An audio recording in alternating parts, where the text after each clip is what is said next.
Olá, minha gente, começando mais uma Histórias de Vida e dessa vez a gente vai ouvir e aprender um pouco com a história do professor Natanael dos Santos. Ele é professor, historiador, pesquisador e por aí vai, né? Que o currículo é extenso, não é isso, professor? É um prazer estar aqui com vocês, recebê-los aqui na minha casa. Estou muito honrado. E vamos contar um pouco da minha história, na medida do possível. Tem coisa que não se conta. Essa história é muito interessante, assim, e curioso até, né? Porque o senhor tem essa luta constante, eu imagino que diária, em relação a tantos preconceitos que a gente ainda vive, né? Mas o senhor começou lá atrás, aos 18 anos de idade, Sim. né? Como é que o senhor iniciou essa sua luta? Eu comecei a falar de negro, aprender o que é ser negro no Brasil em 1974, com o grupo de teatro Evolução. Os mestres Lumumba, que já cufou, mestre TC, são os mestres assim que colocaram em mim o que é ser negro, com um espetáculo chamado Sinfonia Negra. Esse espetáculo rodou o Brasil, muito, Rio de Janeiro, todo o estado de São Paulo. É um trabalho que mostrava o negro na sua essência. E aí, assim, é importante o senhor usou uma fala muito interessante, né? Eu comecei é quando a pessoa se identifica, né? Então começou a falar de negro. Mas aos 18 anos, talvez para quem não tenha casos próximos ou não tenha vivenciado, pense assim, mas por quê? Demorou 18 anos para ele entender que precisava falar sobre isso. A gente ainda precisa bater nessa tecla que é difícil ser negro no Brasil, né? É extremamente difícil ser negro no Brasil. Nós somos um país racista. Falamos que não somos, mas somos. E eu sou de origem evangélica, eu sou evangélico, filho de um pastor, e foi muito difícil eu compreender que eu era preto ou negro, porque eu achava que eu era filho do pastor. E quando a gente descobre o que é ser negro, a possibilidade de compreender quem somos nós, é algo gratificante, é tão gratificante na minha vida que eu estou fazendo isso até hoje. Eu comecei em 1974. Essa história de falar do negro é porque nós, negros, nós não nos conhecemos. Por que a gente não conhece? Pós-abolição, não teve escola para negro. Pós-abolição, não teve terra para os negros. Pós-abolição, nós também não tivemos emprego de verdade. Então, eu não sei quem eu sou. A maioria do tempo, a gente fala, você veio de onde? Do continente africano. Você veio de onde? Do continente africano. Mas não, lá tem Benin, lá tem Angola, Moçambique, Cabo Verde, 54 países. E a gente não sabe de qual país eu sou. Então eu não sei quem eu sou. Não sei do meu cabelo, do meu nariz, da minha boca, da minha pele, eu não sei nada disso. Em 1974, eu nem imaginava a qualidade do meu cabelo, minha formação nasal, a minha boca e minha pele. Costumo dizer sempre, gente, tenho 70 anos e onde estão minhas rugas? Eu não aprendi isso com 18 anos. Até 18 anos. De 18 anos para cá que eu comecei a aprender. E a maioria da população hoje, nacional, não sabe quem eu sou. Assim como eu olho para você, vejo seu cabelo liso, escorrido. Por quê? O meu cabelo carapinha, crespo, eu também, ninguém sabe. Então, essa essa crescência na minha vida de estar na avidez por aprender sobre negros e também falar sobre negros. E foi aí que, durante essa luta, esse aprendizado, que o senhor percebeu que poderia se tornar um professor e espalhar essa informação para mais pessoas, orientar mais pessoas sobre a sua raça, a sua pele, a característica do negro como um todo? Então, veja bem, todos nós, temos algumas dificuldades de compreender, porque a história do negro é oral. Se você for descendente de italiano, você sabe quando o navio chegou, a data, o nome do navio e a origem da onde você veio ou dos seus ancestrais. Você sabe tudo. Logicamente que é muito fácil você se entender. Eu não sei nada disso, então eu tenho dificuldade de entender. Por isso que eu faço de tudo para falar do negro e a sua contribuição para a sociedade brasileira. Em alguns momentos eu saio do Brasil e vou para o mundo, porque quando você descobre o que o negro contribui para o nosso dia a dia, é incrível. Por exemplo, nós estamos com ar-condicionado aqui nessa sala. Quem inventou um ar-condicionado? Você chega na sua casa, na rua, um calor, você abre a geladeira para tomar uma água gelada. Mas quem foi que inventou a geladeira? O negro também. Agora imagine você se eu, com 18 anos, já soubesse disso. Não, eu não. O Brasil, parte do mundo. Só que a gente não sabe. Então, a gente fica sem saber e sobre a nossa identidade. E orgulho de ser negro. Porque é muito fácil falar que eu fui escravo. Não, fui escravizado pelos nossos conhecimentos dos nossos ancestrais. Além disso, nós somos colonizador intelectuais do Brasil. Gente, não é colonizador dono de terra e nem dono de escravizados. É intelectual, porque as pessoas confundem. Falam, nossa, não, nós não tivemos terra, nós tivemos isso daqui. Ajudamos a construir o país de uma maneira fantástica. O que eu faço então? Ensino isso. O que eu trago? O meu material didático, paradidático, falando disso. Então, quando eu faço uma palestra, quando eu faço uma formação, tem professor que começa a chorar. Porque as notícias nossas são impactantes.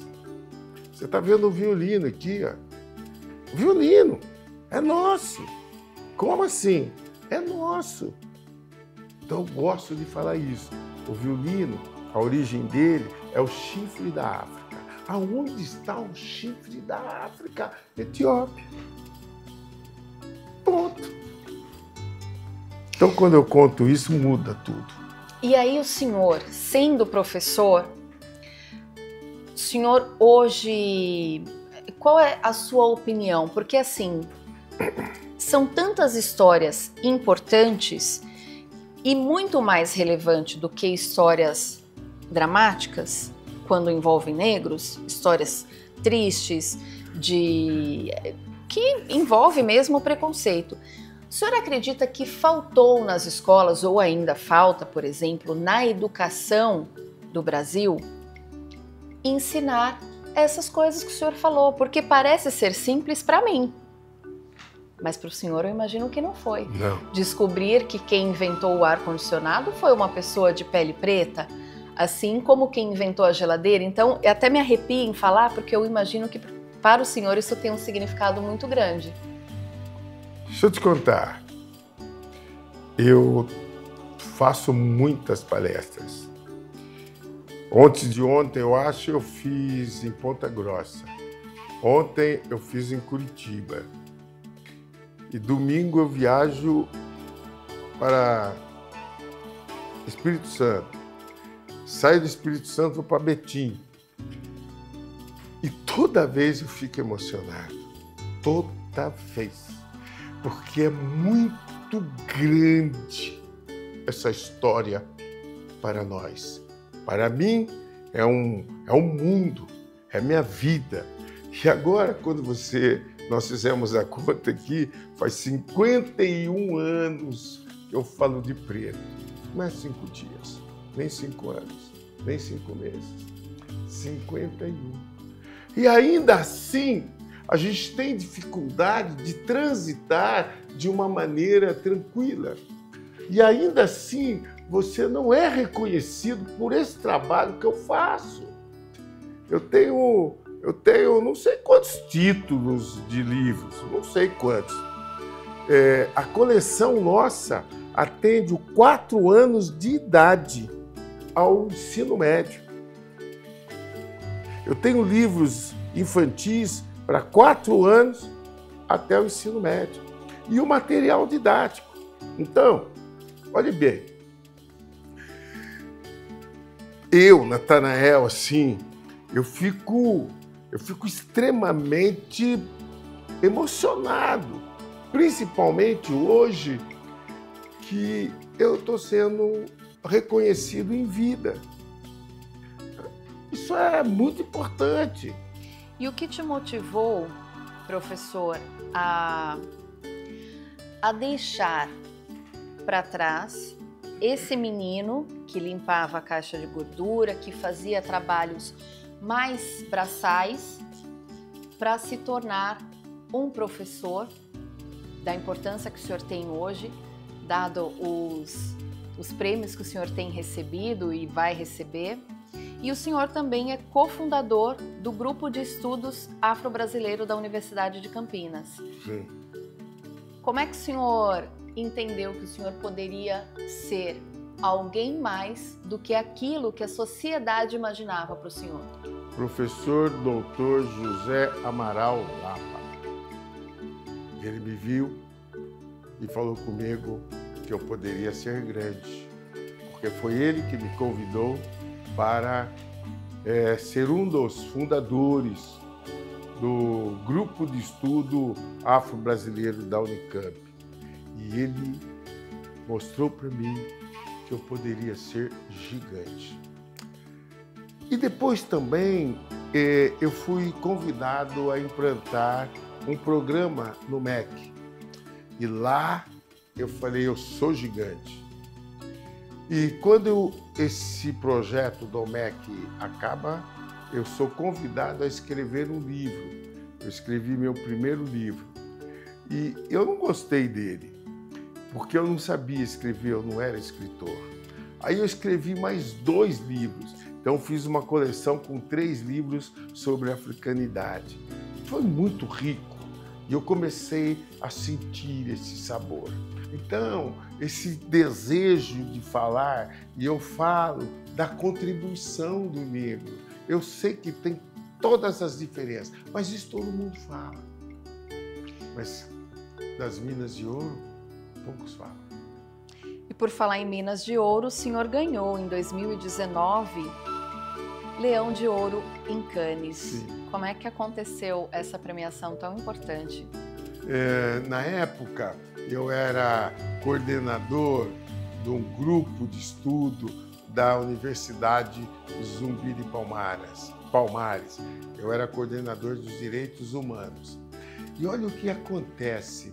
Nós somos chamados por uma reunião na JW Thompson, uma agência de propaganda, uma das maiores do mundo.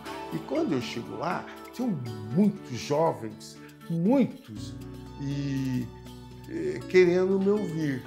E eles iam perguntando, e eu ia falando, perguntando, eu ia falando. Aí eles perguntaram, você tem esse material, tudo? Eu falei, eu tenho todas as pesquisas que eu estou falando com vocês. E aí, vamos escrever um livro? Vamos, é lógico que vamos escrever um livro. Escrevemos o Black Box, o Caixa Preta. E ele vem numa caixa preta, ele é fantástico. E aí, a J.W. Thompson, que escreveu lá em Cannes o livro, a pesquisa. E nós ganhamos 2 categorias. Tecnologia, porque o livro tem 2 páginas, e ganhamos como pesquisa, né? Então foi assim, um negócio surreal. Eu só tenho uma tristeza nisso mesmo. Gente, eu volto a falar de novo, eu sou de Campinas, gente.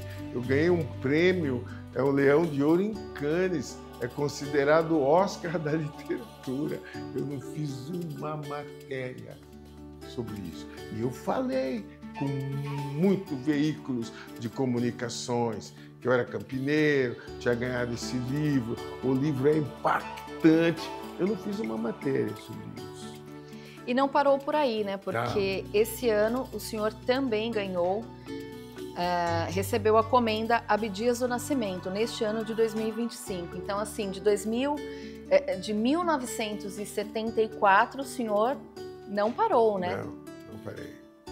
E essa comenda não é para o Natanael. Essa comenda é para o Brasil, porque agora eu sou um comendador falando de africanidade e eu tenho muito respaldo, né? Eu sou a única editora do Brasil, fora da Unicamp, que tem um livro com selo da Unicamp, um livro de acessibilidade. Então eu não parei mesmo, e não vou parar de quem começou em 74 e resistiu, falando de negro, mas da contribuição do negro para a sociedade brasileira e mundial. Agora, a gente não pode deixar de citar uma brincadeira brasileira, porque o brasileiro adora fazer piada, né? E o senhor comentou, de quando o senhor começou até hoje, são 51 anos, ou seja, é uma boa ideia. Agora, todas essas excelentes ideias que o senhor teve de levar a marca, a boa marca, a representatividade do negro, a importância do negro para o país, como é que fica agora de 2026 para frente? Tem projetos? Tem algumas boas ideias por vir? Tem porque, junto com a minha trajetória, em 1983, eu monto um grupo de teatro chamado Liberdade, Canto e Dança. Um sonho, uma vida. E ele existe até hoje, estatutado, agora já é uma associação, já é uma ONG, e a gente continua firme, juntos. E agora nós vamos fazer um outro trabalho, que é trabalhar com os jovens, porque o professor receber o que a gente faz, ok, mas a gente quer levar para os jovens. Então, a Associação Liberdade, Canto e Dança, Associação Assistencial Liberdade, Canto e Dança, hoje ela está trabalhando, nós temos um escritório aqui em Campinas, já estamos com um escritório lá em Brasília, e tem o próprio escritório da Griot, que fica em Cotia, e nós vamos fazer um trabalho raiz, ou seja, vou voltar às origens também, fazendo palestra para alunos. Eu faço isso 51 anos, ainda é incompreensível. Ontem mesmo, lá em Curitiba, no Paraná, gente, o que é aquilo? Você sendo aplaudido de pé, sabe? Está nos vídeos, para todo mundo ver. Então, é isso que me move. Vendo aqui, ouvindo o senhor falar com tanta motivação, acho que já é uma inspiração para quem está assistindo e para os alunos que com certeza vão acompanhar aí esse novo projeto que o senhor tem pela frente. Exatamente. Muito obrigada. Eu que agradeço a vocês que estão nos ouvindo. Venha comigo, venha compartilhar desse sabor de falar de negro que eu falo com muita paixão. Obrigado. Obrigado. Obrigada a você também que nos acompanhou pelas telas. Está aí a dica para você acompanhar e se reconhecer nas histórias do professor Natanael. Até o próximo. Tchau. Tchau, tchau.